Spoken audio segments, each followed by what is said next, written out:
Hey, yo, peace, YouTube. What's poppin'?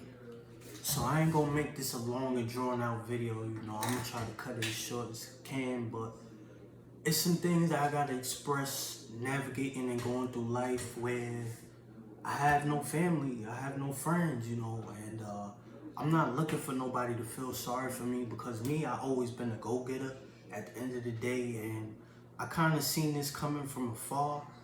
But it's like I tricked myself into thinking that something would be different this time around because, you know, I went from a life where I had a mother who was, I would say a little bit emotionally imbalanced. She went through things in her life, but it's like, the things that you went through, you almost set me up to go through the same things instead of guiding me to go around it. And at first it was like she was shielding me, but all throughout my life, I feel like my mom always been, negative with me or embarrassed or, she just didn't, resonate with me as a man, because she had been molested, but she would tell me when I got molested that, pretty much just hold it down and that, you know, there was no need to fight back or whatever the case may be. But I always fought back against it, especially when homosexuality was involved because since a kid, I get where people say they was born gay because I almost feel like I was born the opposite because ever since a kid, you could ask anybody in my family, I never liked, those things going on around me. And when I seen my little cousin playing with my girl cousins with dolls and stuff, even with Kwani and Nisha, I didn't like Brandon playing with dolls with Kwani and Nisha. And I would tell him and I would take it away from him. But, as I got older, I realized people was going to be who they're going to be. So it's like I remember a life to where, I had women. I had, a decent amount of income or money in my pocket, especially when I was in the street because I sold drugs. So anybody that been in the street know that women are attracted to the bad guys or the evil guys or whatever, right? So I remember those memories, but it's like as I started to work and try to be in the unions and try to be like my father, none of that worked out for me because I got isolated, man. And it was like because I didn't love everybody, because I didn't even love myself, I just been dealing with this pain. So it's like I come on the internet and I act a certain way because how else is a black man supposed to express that? And in America, it's like I'm not trying to make excuses because I definitely could work harder. When I was at Waffle House, I worked hundreds of hours a week. I put in my work, but it's like I still got a lot more work to do. As you can see, I work on my body. I go to the gym, so it's not like, I'm not trying to build myself up to the best character that I could be. But it's like in the black community, these women, they don't want you if you're not Jay-Z or if you're not balling, holding. So it's like, the whores will treat me like I'm a whore. And I ain't having that. So, my father, he beat me a lot. He wasn't really in my life. So my mom tried to replace him with my stepfather. And then there was situations to where, my mom had been beating me too since the first grade over penmanship. I remember those memories. I remember when my mom took a big ass Timberland boot and threw it at my head as a kid. And I was about 7 or 8 at that time. And she was like, okay, you can stay home with me now because she was emotionally distraught going through what she was going through with my stepfather. And he was a correction officer, always being at work all the time. But, he was alpha, but he only provided financially. He didn't really provide emotional support because his mom died when he was young. So he probably didn't have it. So it's just all of this trauma mixed in. My father was homeless with his mother sleeping on the train in New York City and back and forth to Detroit and all these places. So it's just like my family, we have a connection, but at the same time, that physical connection has been broken because, I had to come halfway across the country.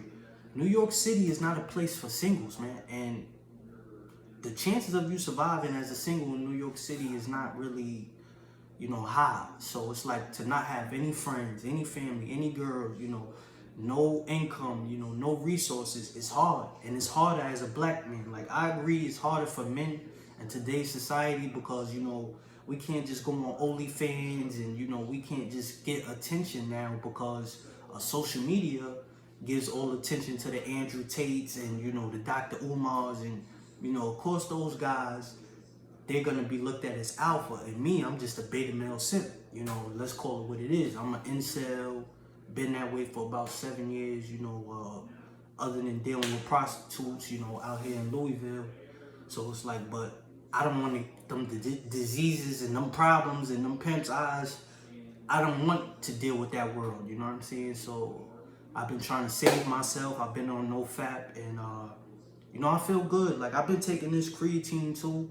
So it's been helping me mentally because I was really depressed, man. Like, I didn't thought about killing myself more times than I could count, but it's like, it was worse in New York. So I'm glad I left New York because every time I tried to go to work for the union or whatever, I would think about trying to jump in front of that train, man, or trying to get away, trying to get out, you know, because I didn't know what was going on, you know, but I only attract gay men and trans supposedly. So it's like, you know, I didn't want that, but I'm not trying to denigrate or trying to come at anybody, you know what I'm saying? Like,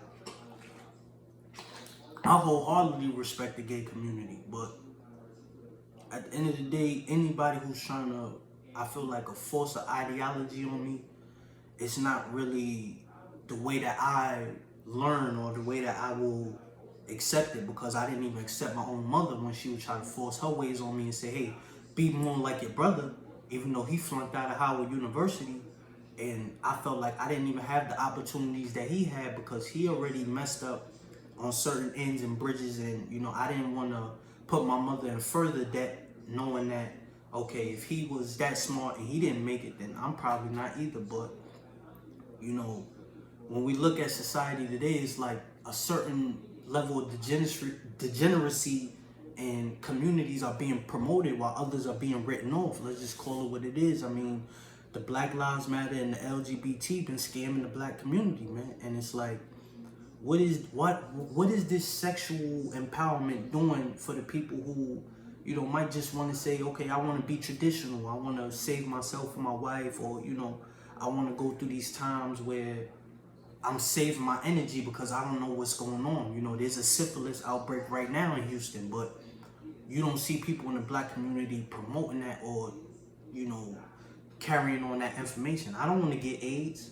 My brother, uncle got AIDS in Capitol Hill and he died. And, you know, it's like, it's a lot of situations. But see, when I met my auntie Sheila in the Bronx on Tremont Ave, she would tell me, hey, fuck a bitch and leave her where she stands. So that was one of the best advices I got. And then, you know, my mom started telling me later in life that, oh, don't trust a woman as far as you could throw them. But as far as me growing up, nobody never taught me about women. So the women that I did have in my life, I didn't treat them right. You know what I'm saying?